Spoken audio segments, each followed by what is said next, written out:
നമ്മളിപ്പോ എത്തി നിൽക്കുന്നത് ജോസഫിലാണ്. ഒരുപാട് സക്സസ് ആയ ഒരു മൂവി.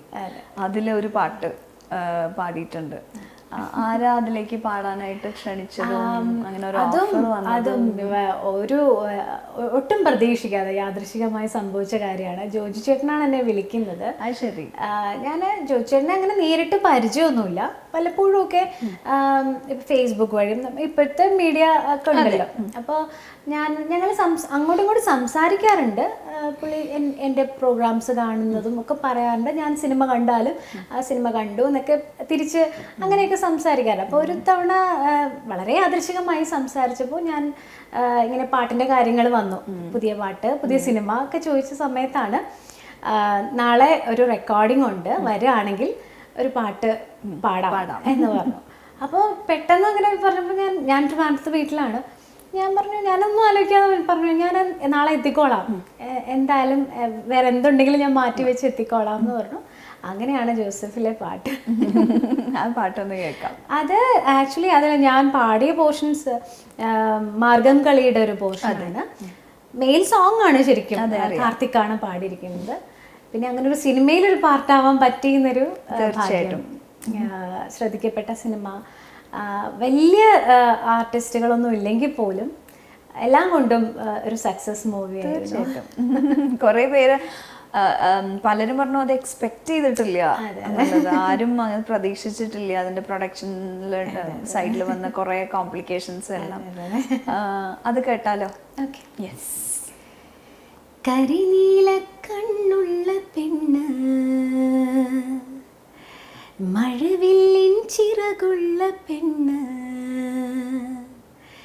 കവിളിലോ കാക്കപ്പൂവിൻ മറുകുമായി വന്നോള്, കവിളിലേ ലാലാലാല മുടിമടഞ്ഞിട്ടോള്. അങ്ങനെയാണ് പാട്ട്. ഓക്കെ.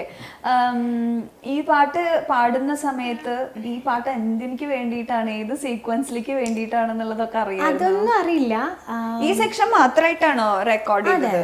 ഓ ശരി. അപ്പോൾ ആ ഒരു പോർഷൻ മാർഗം കളിയുടെ കുറച്ച് പോർഷൻസ് ഉണ്ട്, അത് മാത്രമേ ഉള്ളൂ.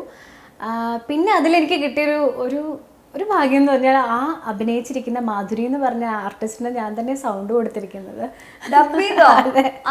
ഒരു എക്സ്പീരിയൻസ് കൂടി ജോസഫ് എന്ന സിനിമയിലൂടെ എനിക്ക് കിട്ടി. ഞാനതും ജോജി ചേട്ടനോട് ഫോണിൽ സംസാരിക്കുമ്പോൾ എന്നോട് പറഞ്ഞു അഖിലയുടെ വോയിസ് ഇതിനകത്ത് പറ്റിയൊരു ക്യാരക്ടർ ഉണ്ട്, നമുക്കൊന്ന് ചെയ്ത് നോക്കിയാലോ എന്ന് ചോദിച്ചു. അപ്പം ഞാൻ പറഞ്ഞു ഞാൻ കുറേ മുമ്പ് കുറച്ച് സീരിയൽസൊക്കെ ചെയ്തിട്ടുണ്ട്, അങ്ങനെയായിട്ട് കുഞ്ഞു കുഞ്ഞു സിനിമകൾക്ക് വേണ്ടി കുഞ്ഞു കുഞ്ഞു ക്യാരക്ടറൊക്കെ ചെയ്തിട്ടുണ്ട്. അപ്പോൾ ചെയ്തു നോക്കാം. എനിക്കിഷ്ടമുള്ളൊരു മേഖല തന്നെയാണ് ഡബ്ബിങ് എന്ന് പറയുന്നത്. കാരണം നമ്മൾ ഭാഗ്യലക്ഷ്മി ചേച്ചിയുടെ ഒക്കെ വോയിസ് ഒത്തിരി ഇഷ്ടപ്പെടുന്നുണ്ട് ഞാൻ. അപ്പോൾ ചെയ്തു നോക്കാം എന്ന് വിചാരിച്ചാണ് വിളിച്ചപ്പോൾ അങ്ങനെ ചെയ്തു. ഒരു പുതിയ അറിവായിരുന്നു. അപ്പോൾ ആ ഒരു പാട്ടിന് ഇടയ്ക്ക് തന്നെ പുള്ളിക്കാരിയുടെ കുറച്ച്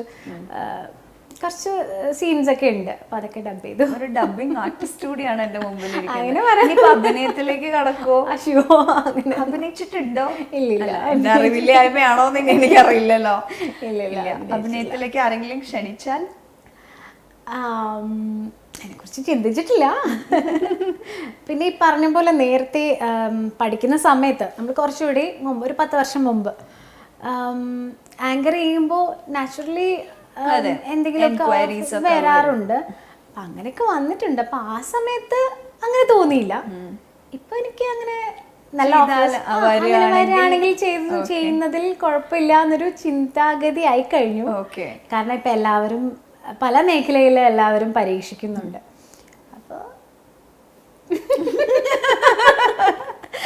ഞാനും പല മേഖലയിൽ പരീക്ഷിക്കാൻ ഞാനിവിടെ റെഡിയാണ് എന്നാണ് അതിന്റെ ആ നിർത്തിയതിൽ. അങ്ങനെയല്ല, അല്ല ഇപ്പൊ ഫ്യൂച്ചറിൽ ഇപ്പൊ ഞാൻ അഭിനയിക്കാനേ ഇല്ല എന്നൊക്കെ പറഞ്ഞത് അങ്ങനെയല്ലേ എന്നൊക്കെ ചോദിക്കുമ്പോ അതുകൊണ്ട് പറഞ്ഞല്ലേ.